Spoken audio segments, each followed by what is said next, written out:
Every day, I followed the same route in and out of the city. It wasn't far, just about 30 minutes to the peaceful suburbs where I lived. The road I traveled was always eerily quiet at night, a stark contrast to the daytime chaos of traffic. On this particular evening, everything was just as it always was. It was just after 10 p.m. I had my music on, enjoying the calm, and was looking forward to getting home. As I neared the woodsy area just before the suburbs, about 10 minutes from home, something unusual caught my eye. A bright light appeared in the distance. At first, I thought nothing of it, but as it drew closer, the intensity of the light grew to an almost blinding level. I had to squint, focusing on the edge of the road just to keep my car straight. And then, to my shock, I saw it right in my lane. The vehicle was heading straight toward me, driving on the wrong side of the road. Without thinking, my reflexes took over. I swerved hard to the right, sending my car off the road and crashing into the ditch that bordered the woods. It took a moment for the shock to wear off. When I checked myself, I didn't seem too hurt, which was a relief. I quickly unbuckled my seatbelt, leaped out of the car, and took in the damage. The front of my car was completely wrecked, barely anything left of it. It was a miracle I hadn't been killed in the crash. As I stood there, fuming in anger at the reckless driver, I looked down the road, expecting to see their headlights disappearing into the distance. But to my surprise, they hadn't sped off. They had stopped and pulled over. Before confronting them, I decided it was best to be cautious. I sprinted back to my car, grabbed my phone, and dialed the police. I had no idea who was in that vehicle or if they were intoxicated, angry, or worse. I wasn't about to take any chances. The operator assured me they'd be there in about 5 minutes, so I hung up and began heading back up the ditch. But before I could get far, I froze. A man was suddenly standing at the top, glaring down at me. He didn't check if I was all right or say a word. Instead, he coldly asked, "Are you the one who made me crash? You could have killed me." My voice was strained with frustration as I tried to contain my anger until the police arrived. The man remained silent, but the light from his car, which had been faint moments ago, began to shine brighter, moving toward where he stood. I was still stuck in the ditch, but from my vantage point, I saw the same car again. Someone else was driving it. They reversed it up to the edge of the ditch, then the driver's door swung open. Another man stepped out. The two of them started speaking in a language I didn't recognize: Russian, German, or something harsh sounding like that. I'm not great with languages, but their tone was aggressive. One of the men rushed to the back of the car and opened the trunk, but instead of grabbing something, he turned around and locked eyes with me. In an instant, both of them were charging toward me, rushing down the ditch with frightening speed. I didn't hesitate for even a second. I knew exactly what was happening. Turning, I bolted into the woods, the thick underbrush whipping at my legs as I ran. The two men were gaining on me fast. They were large, bulky, and quick. After a minute of sprinting, my lungs burning, I glanced over my shoulder and realized I had managed to lose them. There wasn't a single source of light to guide me, and I had no idea which direction I was headed. The silence was unnerving. There was no sound of the men chasing me anymore. In my disoriented state, I wandered aimlessly between the trees. I wasn't exactly trying to find my way back to the road while they could still be out there, but I also didn't want to end up hopelessly lost, unable to get help if I needed it. After just a few minutes of aimless walking, I started to hear the faint sound of sirens in the distance. It was a relief. Following the sound, I made my way toward the road, where I spotted the police car at the top of the ditch. 2 officers were examining my wrecked vehicle, but there was no sign of the men anywhere. I quickly explained everything to the officers, and they jotted down the details in a report. But their follow-up investigation was minimal. With only the men's descriptions to go off, there wasn't much they could do. Nothing appeared to be stolen from my car, though it was clear they had tried to force me into the trunk. Whether that was part of their plan all along, or a desperate move after the crash, remained unclear. Maybe it was an error in judgment, or perhaps it had all been premeditated.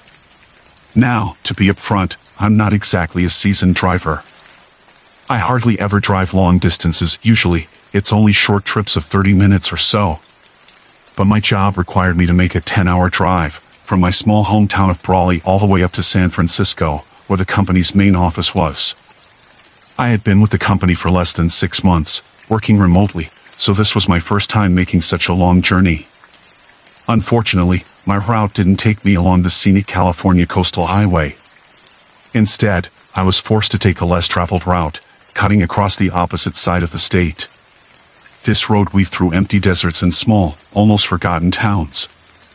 I had never driven this way before, so everything felt unfamiliar. I set my GPS and hit the road around 6 p.m., hoping to reach the hotel right on time for check-in, which was 3 p.m. the following day. The first hour of the drive passed through my town, but soon the surroundings began to thin out. After a while, there was barely anything to see except for the occasional distant landmark, and then, eventually, nothing at all.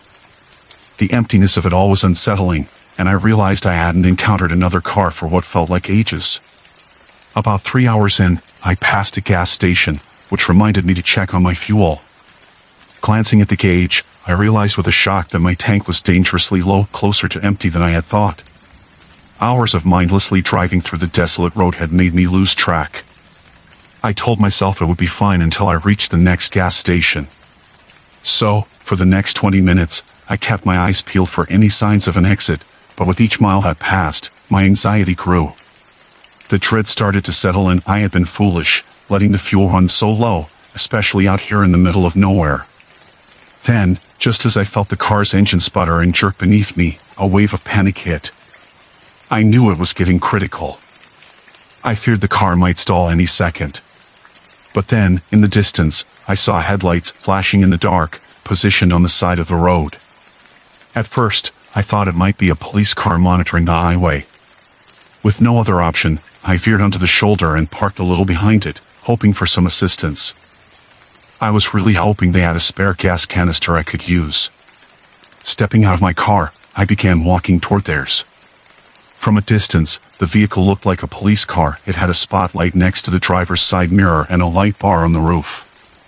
But as I drew closer, doubts started creeping in. Despite my uncertainty, I had no choice but to approach. I needed help, and by now, they'd probably already seen me walking up. When I reached the side of the car, it was unmistakably a police vehicle, but something felt off.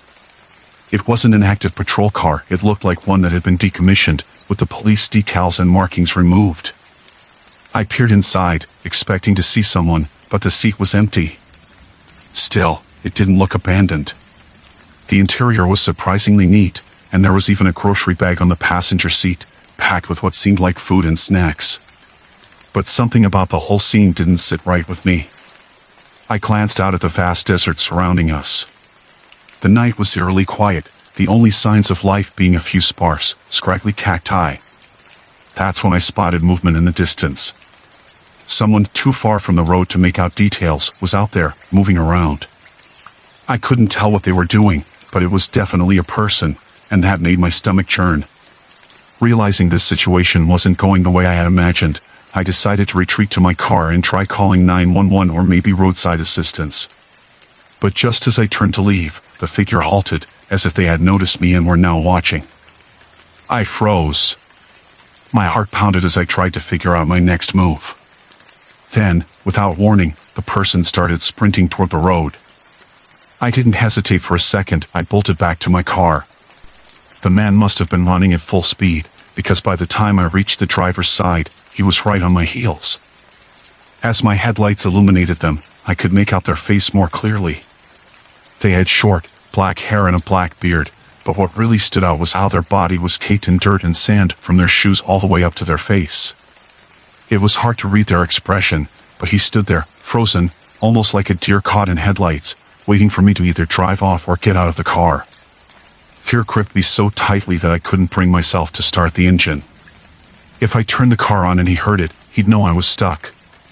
So instead, I sat there, nervously attempting to dial 911 over and over.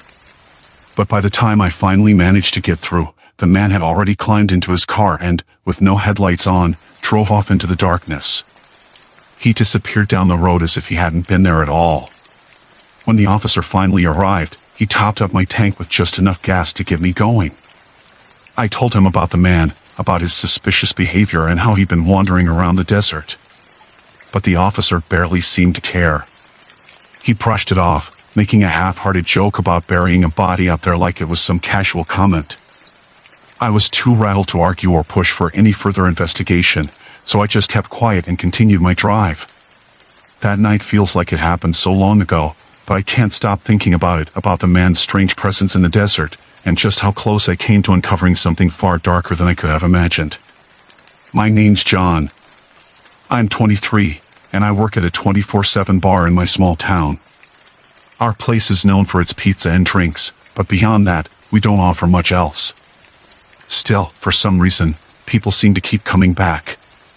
I never really understood why the owners thought it was a good idea to have us deliver pizzas. It's a hassle for, at most, a little extra cash.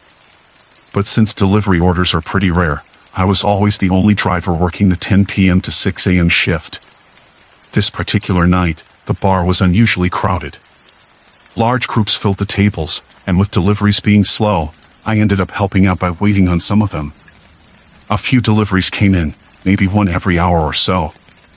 At 3 a.m., another regular order popped up, and I grabbed a single pizza for the delivery. The address was 15 minutes away, so I plugged it into Google Maps and hit the road. Everything up until that point felt completely routine. It was just another delivery, and honestly, I was glad to be out of the busy bar and onto the quiet streets. But then, something strange happened. As I was driving, my Google Maps suddenly said I had arrived, except I wasn't in any kind of neighborhood. I pulled over to the curb, trying to make sense of what had happened. Double-checking the address, I saw that it was correct. It was supposed to lead to an entrance to a forest preserve or park, or something like that.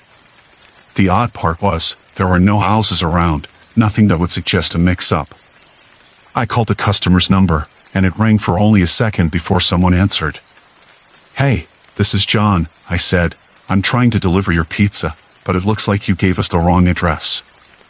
There was a long silence on the other end, and I could hear him breathing heavily into the phone before he mentioned my car's make and model. Then, he told me to look to my left. I followed his instructions, but all I could see was a thick, pitch-black forest. Then, something shifted within the darkness. There he was, waving his arms, trying to catch my attention. He was standing deep in the woods, just off the side of the road. I couldn't understand why he hadn't just come closer to the roadside, where I could see him more easily, or why on earth he'd ordered the pizza here in the first place. Without thinking, I got out of my car and started walking toward him. The silence around me was unsettling, almost unnatural. Next to the forest preserve, there were no cars, no sounds, just an eerie stillness. As I approached, it struck me how strange it was that the man didn't move. He didn't even make an effort to meet me halfway. Instead, he just stood there, watching me as I walked across the street, stepping onto the grass that bordered the forest. I paused before getting too close, the realization settling in that things were off. It was getting too weird. I waved at him, trying to get his attention, offering the pizza, waiting for him to come forward and pay. But instead of walking up to me, he glanced over his shoulder, scanning the area behind me and on either side, as if looking for anyone watching. My nerves were shot at this point, making it hard to think clearly. If I had been thinking straight, I definitely would have turned around and sprinted back to my car. But before I could process the situation, he began to approach. His pace quickened, and I stumbled back, instinctively stepping away, but it was too late. The man reached out and grabbed my upper arm, yanking me toward him. He wasn't shouting or making any noise, but I could feel the pressure as he silently tried to drag me into the woods. We struggled back and forth, each of us trying to gain control, but I soon realized I was stuck. Panic set in, and I started throwing punches. A few solid hits to his face finally made him loosen his grip, and I broke free. We were just a few feet from the edge of the forest when I bolted. I didn't dare look back until I was well on my way. When I did, I saw him scrambling to his feet, sprinting straight into the trees. But that's when the real horror hit. 2 more men emerged from behind the trees, their faces twisted in anger. I didn't waste a second. I jumped into my car and sped off, heading straight for the nearest police station, which was just across the block. By the time I got there, the men were long gone. I still went back to work afterward, telling my boss everything that had happened and asking if he knew anything about the order or the guys. All he could offer was a disconnected phone number and a first name that sounded fake. After that, he sent me home early with a free slice of pizza. It wasn't much, but I didn't argue honestly. I was just relieved to get out of there. Looking back, I realize how close I came to a much worse situation. If I'd been reckless enough to walk all the way into the forest, I'm sure they would have ambushed me. No witnesses, no way out. Fortunately, my hesitation gave me just enough time to fight back and escape. It could have ended very differently.